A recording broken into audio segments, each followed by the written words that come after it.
NTR ground లో యువకులు cricket ఆడుతూ ఉండగా ఒక్కసారిగా సుడులు తిరుగుతూ గాలి బీభత్సం సృష్టించింది.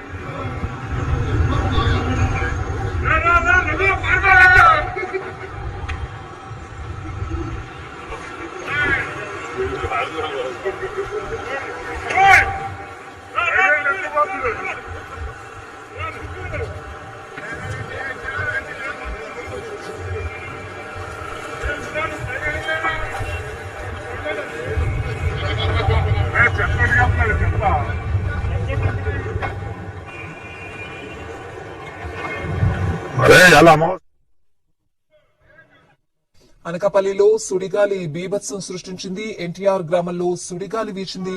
ఎన్టీఆర్ గ్రౌండ్ లో యువకులు క్రికెట్ ఆడుతూ ఉండగా ఒక్కసారిగా సుడులు తిరుగుతూ గాలి బీభత్సం సృష్టించింది.